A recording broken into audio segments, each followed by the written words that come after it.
सामान्य साथियों, आज की इस वीडियो में हम बात करेंगे माह अक्टूबर 2024 के माता उन्मुखीकरण कार्यक्रम के अभिलेखीकरण के बारे में, उसके कार्यवृत्त के बारे में। साथियों, मेरे द्वारा इससे पहले के जून, जुलाई, अगस्त और सितंबर माह के माता उन्मुखीकरण कार्यक्रम से संबंधित अभिलेखीकरण की वीडियो चैनल पर अपलोड कर दी गई है। आप वहां से साथियों देख सकते हैं। साथियों, इसी के क्रम में अक्टूबर 2024 माह का अभिलेखीकरण आपके समक्ष है। आप इसका स्क्रीनशॉट लेते रहें। मेरे द्वारा इसे डिस्क्रिप्शन बॉक्स में भी साथियों कॉपी पेस्ट कर दिया गया है। तो साथियों, आप देख लेते हैं अक्टूबर माह का माता उन्मुखी कार्यक्रम का अभिलेखीकरण। साथियों, अक्टूबर माह की थीम है बच्चों की सीखने की निगरानी एवं अवलोकन मूल्यांकन की समझ। तो साथियों देखिए, ये हमारी अक्टूबर माह में माता उन्मुखीकरण कार्यक्रम विद्यालय में संपन्न हुआ और उसमें जो भी चर्चा निष्कर्ष या कार्यवत रहा वो ये है। देखिए, बिंदु संख्या 1 में साथियों बात हुई है कि सितंबर माह की जो गतिविधियां कराई गई थी उन पर चर्चा हुई है। जैसे माताओं ने स्थानीय खेल खिलौने से भाषा ज्ञान के विकास पर किस प्रकार से बच्चों के साथ कार्य किया। बच्चों के साथ मिलकर माताओं ने घर पर कागज के कौन कौन से खिलौने का निर्माण सितंबर माह में किया। बच्चों ने ऐसी कौन सी गतिविधियां की, वह खिलौने बनाए जिन्हें करके बच्चों को अच्छा लगा। गतिविधियों को करवाने के दौरान माताओं के अनुभव कैसे रहे, ये हमने माताओं से जाने। क्या आपने अर्थात माताओं ने अपने गांव के किसी बड़े बुजुर्ग व्यक्तियों को गतिविधियों में शामिल किया अथवा नहीं, तो ये सब अनुभव हमने जाने सबसे पहले। तो हमारा जो आज का माता उन्मुखीकरण कार्यक्रम हुआ अक्टूबर माह का, उसमें सबसे पहले हमने सितंबर माह की जो गतिविधियां हमने उन्हें सिखाई थी और उन माताओं को अपने बच्चों के साथ उन गतिविधियों को करने के लिए कहा था, उन पर हमारी बात हुई है। दूसरा, दूसरे बिंदु पर हमने इस माह की थीम पर बात की है। इस माह की थीम बच्चों की सीखने की निगरानी एवं अवलोकन मूल्यांकन के महत्व को हमने बताया है। जैसे बच्चों के सीखने की निगरानी करने से, उनका नियमित रूप से अवलोकन करने से हम बच्चों की व्यक्तिगत प्रगति की पहचान कर सकते हैं, उनके सीखने की दर का मूल्यांकन अवलोकन कर सकते हैं और उसमें आने वाली चुनौतियों की जानकारी हमें मिलती है, जिसके अनुसार हम उपयुक्त शैक्षिक रणनीतियां अपना सकते हैं। हम बच्चों के सीखने की निगरानी और अवलोकन से बच्चे के सीखने में आ रही समस्याओं की पहचान कर सकते हैं।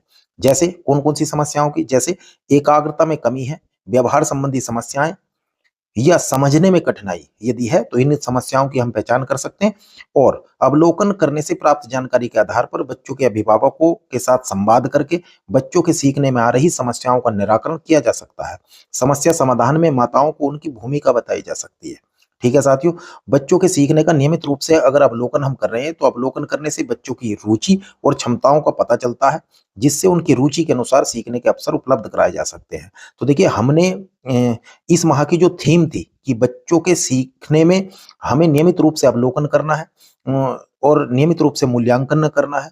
तो इसका क्या महत्व है? इससे क्या फायदा होगा? यदि अभिभावक अपने बच्चे के सीखने का नियमित रूप से आकलन करेंगे, नियमित रूप से अवलोकन करेंगे, नियमित रूप से मूल्यांकन करेंगे, तो इसका क्या बेनिफिट होगा, क्या महत्व है, क्या फायदा है, इसके बारे में उन्हें बताया गया है। इसके साथ ही साथियों, बिंदु संख्या 3 में देखेंगे कि जो भी उपस्थित माताएं थी, जो भी अभिभावक थे, उनके साथ सब्जियों के साथ याददाश्त का खेल, ये गतिविधि की गई है तथा माताओं से चर्चा की गई है कि गतिविधि के दौरान बच्चों के सीखने की निगरानी तथा अवलोकन करने से विभिन्न तरह की अवधारणाओं को विकसित करने में कैसे मदद मिलती है। तो इस पर चर्चा हुई है। बिंदु संख्या 4 में साथियों, बच्चों के सीखने की प्रक्रिया के मूल्यांकन में अभिभावकों की भूमिका को बताया गया है कि बच्चों की सीखने की प्रक्रिया में जो मूल्यांकन है, उसमें अभिभावक कैसे भूमिका निभा सकते हैं। जैसे अभिभावक बच्चों के सामाजिक और भावनात्मक प्रतिक्रियाओं का अवलोकन करें। जब भी देखिए बच्चे गतिविधियों में पार्टिसिपेट कर रहे हैं, बच्चा कोई भी काम घर पर कर रहा है, जो भी गतिविधियां बताई गई हैं, उन गतिविधियों को बच्चा कर रहा है, तो उस समय अभिभावक बच्चों के सामाजिक और भावनात्मक प्रतिक्रियाओं का अवलोकन करे। बच्चा किन तरीके से बेहतर सीखता है, दृश्य तरीके से, श्रवण तरीके से या स्पर्श तरीके से, तो किस तरीके से बच्चा बेहतर तरीके से सीखता है, उस पर ध्यान दें। अभिभावक बच्चों की रुचियों और प्रतिभाओं को पहचाने, उन्हें प्रोत्साहित करें, साथ ही अन्य बच्चों के साथ उनकी सहभागिता और संचार कौशल का मूल्यांकन भी करें। अभिभावक गतिविधियों के दौरान बच्चों के शारीरिक और मोटर कौशल, समस्या समाधान कौशल, ध्यान और एकाग्रता का आकलन, भाषा विकास का निरीक्षण और प्रगति को भी देखें। अभिभावक बच्चों के साथ स्वास्थ्य, दैनिक दिनचर्या और पोषण का मूल्यांकन भी करें तथा समय समय पर विद्यालय व परिवार में बच्चों की प्रगति की समीक्षा करें और आवश्यक सुधार का मार्गदर्शन भी करें।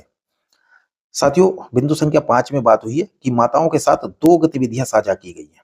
2 गतिविधियां वहां पर जो भी अभिभावक माताएं हमारे विद्यालय में आई माता उन्मुखीकरण में, उनके साथ 2 गतिविधियां की गई और उनसे निवेदन किया गया कि इन गतिविधियों को बच्चों के साथ वे घर पर करेंगी। जैसे पिरोए रंगीन मोती बनाए पैटर्न, ये गतिविधि की गई है। इसके बारे में माताओं को बताया गया और कर बताई गई है। इस गतिविधि द्वारा बच्चे अलग-अलग रंगों को पहचानना, रंगों के पैटर्न बनाना, रंग के आधार पर समूहीकरण करना सीखेंगे। इसी प्रकार दूसरी गतिविधि कटी पतंग तेरा कौन-सा रंग, कथन को बोलते हुए रंग पहचान की गतिविधि कराई गई है। सभी जो माताएँ, अभिभावक उपस्थित हैं, वे बच्चों के साथ इन्हें घर पर करेंगे। अंत में समेकन किया गया कि भाई 3 से 6 आयु वर्ग के बच्चों की गतिविधियों पर निगरानी और अवलोकन करना महत्वपूर्ण होता है, क्योंकि यह उनके विकास को सही दिशा प्रदान करने, उनकी रुचियों को समझने, उनके व्यवहार को सही तरीके से मार्गदर्शन देने में मदद करता है। अवलोकन और निगरानी से पता चलता है कि बच्चा किस प्रकार के खेल, गतिविधियों या शैक्षिक सामग्री में रुचि लेता है और कहाँ उसे प्रोत्साहन की आवश्यकता होती है। तो साथियों, 3 से 6 आयु वर्ग के बच्चों के लिए उनकी गतिविधियों पर निगरानी और अवलोकन करना बहुत ही महत्वपूर्ण होता है। इसके उपरांत उपस्थित माताओं, अभिभावकों को जलपान कराकर सभी का धन्यवाद देते हुए आगामी माह की माता उन्मुखीकरण की बैठक में उपस्थित होने का निवेदन करने के साथ साथियों, आज की माता उन्मुखीकरण कार्यक्रम संपन्न हुआ है।